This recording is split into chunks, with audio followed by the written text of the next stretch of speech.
Salut Lilia, Salut Cara, tu vas bien? ça va et toi? Ça va. Aujourd'hui on a décidé de parler d'un sujet qui nous touche ou qui nous a touchés, qui est la validation des parents. Ouais. Je crois que tu as quelques questions à me poser. Ouais, toi aussi. Oui. On commence par qui? Je peux commencer à te poser des questions si tu veux. Ça marche. Ok, bah écoute, je t'écoute. Alors, est-ce que tu penses que tu as besoin de la validation de tes parents, pardon? Ou tu as eu besoin auparavant? Alors avant, oui, j'ai eu besoin de la validation de mes parents pendant longtemps parce que j'ai cru que c'était normal. Et aujourd'hui, je pense que je me suis alors totalement libérée de ça, je sais pas. Mais en tout cas, en majeure partie, oui. Ok. Bon. Est-ce que tes parents ont déjà invalidé quelque chose? Ouais. Bah, par exemple, quand j'étais plus jeune, pour ma mère, c'était normal de se maquiller pour une fille, de porter des belles robes et ce genre de trucs. Et effectivement, à chaque fois, c'était pourquoi tu mets pas assez de maquillage, pourquoi t'as pas mis une belle robe alors que moi, j'avais envie d'être juste en schlag parfois. Et bah, par exemple, ces petites choses ont déjà été invalidées par mes parents ou ma mère. Ou sinon, les comportements que je pouvais avoir, les décisions que je prenais. Une décision par rapport à quoi? Bah, une fois, je me rappelle, quand j'ai commencé à habiter toute seule, j'étais embrouillée avec mes voisins. Et en gros, ma voisine avait été hyper virulente avec moi et elle avait laissé ses clés sur sa porte. Et là, je me suis dit, cadeau, je ne vais rien faire pour toi, grosse connasse. Et du coup, ma mère m'appelle et tout parce que comme elle est en Guadeloupe, là, il y a 8 heures de décalage, donc je lui raconte l'histoire. Et elle me dit, ah non mais c'est pas gentil, je vais en parler à ton père, faut récupérer la clé sur la serrure et lui dire. Je dis, bah non, enfin, tu te rappelles de ce qu'elle m'a dit, le comportement qu'elle a eu avec moi, c'est hors de question. Et là, il a pris son téléphone et il m'a dit... ah mais c'est pas du tout dans mes valeurs, je t'ai pas éduquée comme ça, tu vas prendre la clé. Et là, je lui ai dit, bah non, je fais ce que je veux, déjà je suis à 8000 km, personne va me taper, personne Vous va... ne m'obligerez pas. Voilà, c'est ça. Et du coup, je l'ai pas fait et je l'ai laissé de se démerder. Ok, Voilà. d'accord. Et quand il t'a validé quelque chose, tu réagissais... Enfin, Bah, tu réagissais en général ou... Alors, il y avait une partie de moi que ça saoulait, il y avait une partie de moi que ça rendait triste, mais en même temps, il y avait une grosse partie de moi qui disait, mais fuck, qu'est-ce que je veux? Et il y a eu aussi ce truc de me percer les oreilles. Donc déjà, je me suis percé les oreilles très très tard, je crois que j'avais 13 ans. Parce que mon père voulait pas me les faire percer avant. Et quand tu dis percer, c'est les lobes ou c'est le piercing? Les lobes. Les lobes. Les lobes. Ah oui, donc le truc Donc le plus premier classique. trou quoi, le oui. trou classique. Et du coup j'ai voulu me faire percer le... Comment ça s'appelle cet endroit là? Ici? Le haut de l'oreille, ouais. Ah, je sais plus. Et eux ils étaient contre les piercings, les tatouages, bien sûr c'était pas... Ça faisait mauvais genre. Et le jour où ma mère m'a appelée, j'étais du coup chez le perceur qui était tatoueur aussi et elle entendait bi bu bu et elle me dit mais t'es où là? Et je lui ai dit bah je suis chez le perceur. Et elle me dit mais tu fais quoi? Et je lui dis bah je vais me percer l'oreille. Elle me dit mais t'as déjà deux trous, enfin un trou à chaque oreille, qu'est-ce que tu vas faire? Et je lui dis bah je vais me percer le haut de l'oreille. Mais ça va pas, mais t'es malade, mais je vais appeler ton père tout de suite. Je lui dis bah oui, appelle mon père. Et du coup mon père m'appelle en me disant mais t'as un problème, tu es en rébellion, mais ça va pas, pourquoi tu veux te percer l'oreille? Je dis bah non, j'ai juste envie de me percer l'oreille, c'est tout. Et bah de l'avoir fait, j'étais hyper contente parce que je prenais possession de mes décisions, j'étais complètement ok avec ce que je faisais, mais quelque part ça m'a saoulée parce que je me suis dit il pense sincèrement qu'en me disant non, ça fait de moi quelque part une fille mauvais genre, qui écoute pas ses parents. Enfin bref, c'est ce truc qui me faisait de la peine en fait, parce qu'il comprenait pas mes choix et après aujourd'hui ça va beaucoup mieux quoi. Bah j'espère vu l'âge que t'as Oui. maintenant. Bah en plus ce truc là je l'ai fait quand j'avais 23, 24. Ah oui, donc même à cet âge-là, ils t'ont dit non. Oui, même à cet âge-là, il y avait par moment, même pour l'histoire de l'appartement, c'était j'avais 23, 24, un truc comme ça. Ok. Ah ouais, alors que pourtant le piercing en haut de l'oreille, c'est pas quelque chose d'incroyable non plus. Non, mais hein, pour eux, et là, vu l'éducation qu'ils ont eue, bah pour eux c'est pas bien quoi, c'est mauvais genre. Ouais. Bon, après je dis ça, mais c'est pareil pour moi. Enfin, ne serait-ce que le petit piercing là. Bon, au début ma grand-mère elle était pas trop ok, mais bon après, en vrai ça va quoi. Du moment j'en ai pas un en plein, tu vois. Ouais. Bon, j'en ai un sur le nez maintenant, mais. Et même si on avait décidé de. Et même si oui, après au final c'est notre choix, oui. C'est ça. Et si un jour t'as des enfants, tu penses que t'invalideras et valideras des choses ou tu laisseras quand même vachement en liberté à tes enfants comment tu... Je pense que j'essaierai de les guider au mieux, mais je les laisserai prendre leur propre choix en fait, faire leur propre choix, pardon. C'est ce que je me suis dit et j'y ai réfléchi, parce que ça m'a tellement... Et ça gâche la vie de tellement de personnes et ça m'a tellement gâché la vie aussi à certains moments. Que je pense que j'essaierai de les guider au mieux en leur disant bah écoute, je pense que... Mais c'est à toi de faire tes propres choix. Je pense qu'à jusqu'à un certain âge, malheureusement, on est obligé de faire certains choix pour eux. Ouais. C'est-à-dire l'heure à laquelle le bébé doit manger, comment tu vas l'habiller et tout. Mais à un moment, si mon enfant me dit j'ai envie de me faire percer l'oreille ou j'ai envie de me faire un tatouage ou ce genre de truc, même si je suis pas d'accord, je pense que c'est à lui de... Enfin, c'est ses choix de vie, quoi. Oui, et puis au bout d'un moment, il faut bien qu'ils se forgent une personnalité dans tous les cas. Donc, c'est ça.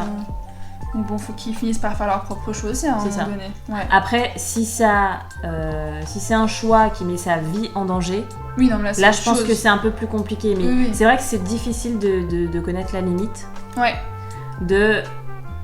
Je les laisse faire leur choix, mais quelle est la limite aussi quelque part? Parce que parfois ils se rendent pas compte, je pense. Après, je pense qu'il y a aussi la question de l'âge et aussi le fait, si l'enfant habite encore là, c'est-à-dire que par exemple, je sais pas, j'ai un enfant de 18 ans qui vit encore sur mon toit, il est pas encore complètement adulte et en plus il vit encore sur mon toit, même s'il est majeur, j'ai quand même une responsabilité. En revanche, voilà, mon fils ou ma fille habite dans son appartement, 25 ans, je serai toujours là pour conseiller. Après, on peut pas non plus empêcher quelqu'un, d'ailleurs que ce soit même un ami, une cousine, enfin peu importe, tu peux jamais vraiment contrôler le comportement de quelqu'un, donc tu peux que conseiller si jamais t'es là pour la personne, que tu la vois de temps en temps, etc. Mais je pense que on peut pas vraiment contrôler les personnes. Et au final, je pense que conseiller, à un moment donné, c'est le maximum qu'on puisse faire. Ouais. Et je pense que c'est bien aussi des fois de se détacher, tu vois. Ouais, je suis d'accord. Mais oui, effectivement, après, quand je vois ce que ça a comme répercussion sur des potes, sur des gens et tout, je pense que aussi de laisser son enfant libre de ses propres choix et de pas le faire culpabiliser. Ouais. Je pense que c'est un cadeau à lui faire parce que aujourd'hui, dernièrement, j'ai encore entendu quelqu'un me dire j'ai pas été faire ce job-là parce que mon père m'a dit non. Ouais. Et en fait... il y a ça pour les études, il y a ça pour le couple, il y a ça pour plein de choses. Et il y a un moment donné, je pense aussi que les parents veulent tellement pas qu'on chute, qu'ils nous mettent la main en bas pour nous récupérer. C'est important aussi l'échec, c'est-à-dire que si tu fais un choix et que tu échoues, c'est important aussi que ce soit ton échec et pas... Les parents peuvent pas toujours empêcher ça, quoi. Ou alors ça peut être un échec comme pas un échec, quoi, aussi. En fait, si c'est un échec, c'est que c'est une leçon. Enfin, c'est que derrière, il y a un truc à retenir pour pas le refaire ou pour faire mieux. Donc oui, je pense qu'il n'y a pas vraiment d'échec en soi. Ouais. Non, c'est sûr. Mais ouais, voilà. Ok. Je crois que j'avais une dernière question. Si j'ai bien compris, en gros, il y a quand même des choses que t'as fait quand même, malgré l'invalidation. Ah oui. Il y a quand même des choses que j'ai fait, mais j'ai toujours eu cet esprit un peu... je fais ce que je veux, je dis ce que je veux. Après, ils m'ont pas vraiment... je pouvais sortir quand je veux, je pouvais faire ce que je veux. J'avais des parents qui étaient très pris par le travail, donc pour ça, ils s'occupaient pas trop de... Voilà. J'ai eu un petit copain très tôt. T'étais plutôt libre au final. Voilà, j'étais quand même assez libre. C'est juste que je pense qu'eux-mêmes sont tellement enfermés dans ce qu'ils ont... ce qu'on leur a inculqué, le milieu dans lequel ils sont, le moule dans lequel ils sont, c'est-à-dire on fait pas ça parce que il y a aussi le regard des gens. que... En général, ça vient de là aussi. Ouais, c'est ça. C'est ça, c'est aussi les parents disent non à leur enfant parce que qu'est-ce que les potes vont penser, qu'est-ce que notre cercle d'amis va penser, qu'est-ce qu'un tel va penser. Et c'est là où, pour moi, tu niques parfois la vie de ton enfant comme ça aussi. Ouais, c'est ce que mon beau-papa m'a dit aussi quand je lui demandais quand je posais des questions par rapport à son éducation. Il m'avait dit que ça se faisait beaucoup par rapport au regard du voisin. Les voisins vont mal le voir, donc c'est pas bon. Enfin, c'était beaucoup le voisinage, ce qu'il accepte ou pas en fait. Et apparemment, il y a une époque, en tout cas c'est ce qu'il disait, que dans sa famille, c'était vraiment selon ce que faisaient les voisins, comment les voisins éduquaient leurs enfants et en fonction de leur avis, leur point de vue là-dessus. Enfin, ça se faisait aussi du coup par rapport au regard des autres. Oui, ça se fait beaucoup par rapport au regard des autres, c'est sûr. Quand t'as un enfant qui réussit, souvent les parents peuvent pas s'empêcher d'aller courir, d'aller le dire à tout le monde, à la voisine, à la sœur, à la tante, à la machin. Et ils ont besoin justement qu'on leur dise t'as été un bon parent, ton enfant a bien réussi quoi. Ouais, c'est clair. Oui, ton enfant a réussi, c'est ça. Mais la réussite passe pour eux par le regard des autres. Faut que ce soit tout de suite dit, entendu, reconnu par les autres quoi. Et t'as des regrets ? Non, je pense pas. Non, je pense pas parce que j'ai su vraiment très tôt poser des limites sur ça. Et même si j'allais dans une espèce de confrontation avec mes parents, ils étaient pas d'accord et que ça finissait en crise parfois, je parle plus à ma mère, je parle plus à mon père. J'ai aucun regret. Franchement, le fait de partir aussi loin, de partir à 8000 km, même si je les aime très fort, ça m'a rendu vraiment service quoi. Ouais. Vraiment. Et il faut le faire en plus. Ah oui. Pas tout le monde qui fait ça. Ça c'est sûr. Et vraiment, ça m'a rendu service et je regrette pas du tout. Après, tout le monde peut pas partir à 8000 km, mais en tout cas, je pense que quand il faut partir quoi. Ouais. Et même, je pense qu'il faut pas avoir peur de parfois rompre quelque chose pour se trouver soi-même. Pour être ok avec ses choix, pour trouver ses propres valeurs, pour se dire moi de quoi j'ai envie si je me détache totalement de ce que mes parents m'ont inculqué, de quoi j'ai envie. Parce que forcément on garde parfois quelque chose, je sais pas moi, je pense la manière de recevoir les gens quand je reçois des gens chez moi, c'est quelque chose que ma mère m'a inculqué, que je garde parce que j'aime ça. Mais tout le reste, il y a sûrement d'autres petites choses aussi, mais le reste, c'est vraiment moi qui je suis, comment j'ai envie d'être, ce que je pense et tout quoi. Voilà. Ok. Bon, vas-y, tes questions. Alors, toi, t'as reçu quel type d'éducation ? Est-ce que c'était une éducation assez stricte, une éducation assez cool, si on peut dire cool ? Ouais, oui, plutôt permissif quoi. En fait, c'était assez... Alors, j'ai pas grandi avec mes deux parents, mes parents se sont séparés quand j'étais très très très petite. Donc du coup, j'ai grandi avec ma mère. Donc ils ont deux éducations différentes. Donc du côté de mon père, en fait, c'était très... il m'a très vite fait confiance. Et en fait, il considérait qu'il avait rien à me dire. Parce qu'il avait tellement fait les pires choses. Bon, pires choses... je dis ça, on a l'impression que c'est un gangster, mais il a rien fait de très grave en soi. Mais il considérait qu'il avait rien à me dire et aucune leçon à me donner parce que dans tous les cas, je ferais forcément mieux que lui en fait. Et ma mère, ça a été un peu les deux. Après, j'étais une enfant très sage, donc elle me faisait pas beaucoup la morale. Par contre, il y a vraiment un âge. C'est-à-dire que si tu vas à la défense toute seule, par exemple, j'habitais près de la défense, il y a un âge pour ça. C'est-à-dire que c'était en soi très permissif, mais c'était à des conditions. Si tu allais bien à l'école, je te laissais la liberté d'aller là toute seule avec des copines, voilà, mais en soi c'était quand même plutôt cool. Ok. Ouais. Ok. Et dans cette éducation, t'as ressenti que tes parents te faisaient confiance ou au contraire étaient un poids pour toi pour avancer ? Ça c'était ma deuxième question. Ouais. Mais en gros, ils te faisaient quand même assez confiance de ce que tu me dis là. Ouais, il me faisait confiance, mais mon père, je trouve un peu trop. Okay. C'est là où mon père, je pense qu'il ça aurait été bien s'il avait eu quand même un peu de contrôle. Il y a eu un cadre qui t'a manqué du côté de ton père ? Ouais, carrément. Ouais, parce que selon lui, en fait, je prenais ma vie en main alors que j'avais que 9-10 ans. Ouais, quoi. c'est un truc qui t'a manqué, quoi. Ouais, carrément. Mais bon, après, heureusement, dans ce contexte-là, heureusement que j'étais pas avec lui, parce que pour le coup, j'aurais le droit de tout faire et n'importe quoi. Mais oui, en vrai, c'était assez cool, ouais. Ouais, donc c'est là qu'on voit quand même que c'est important, jusqu'à un certain âge, d'avoir quand même un cadre. Ouais, quand même, ouais. Et un cadre qui te dit oui, non pour certaines choses. Tu peux pas avoir tes propres choix tout de suite, quoi. Enfin... Non, bah oui. C'est-à-dire que, comme tu disais tout à l'heure, voilà, manger à telle heure, se coucher à telle heure, se réveiller à telle heure.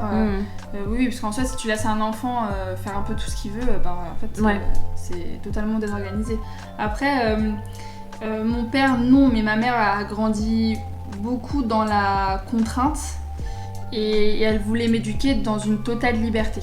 Okay. Donc de mes goûts, mes opinions, ma religion, ma sexualité, enfin autant dans, disons, côté opérationnel et technique, elle gardait quand même un certain contrôle, mais pour ce qui fait de la personnalité de quelqu'un, là pour le coup elle voulait vraiment éduquer ses enfants en liberté, quoi, ce qu'elle n'a pas eu en fait. Ok, je comprends. À quel moment t'as senti que tu commençais à faire tes propres choix ?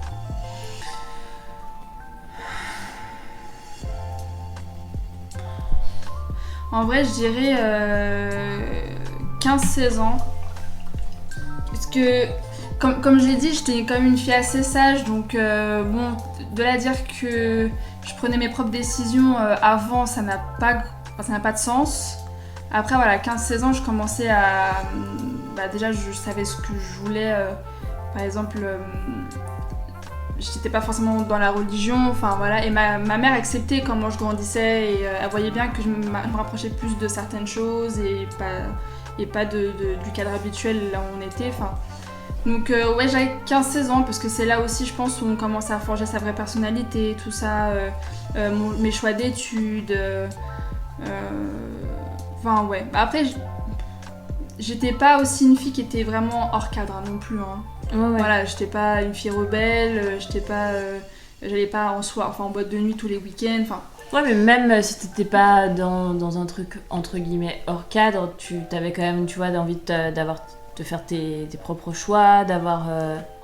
Oui, bien sûr. Mais après, la question se pose pas vraiment, parce qu'encore une fois, ma mère, elle m'a vraiment laissé libre cours. Donc c'est dur de... Parce que ça, je trouve que cette question, elle a vraiment sens quand on a été contraint. Par exemple, ma mère, je pense que là, on pourrait lui demander à partir de quand t'as vraiment commencé à prendre tes décisions. Je pense aussi quand on brime trop les enfants et quand on les empêche aussi d'accéder à ça, c'est-à-dire de faire le propre choix, c'est là où ils commencent à partir dans un truc hyper rebelle.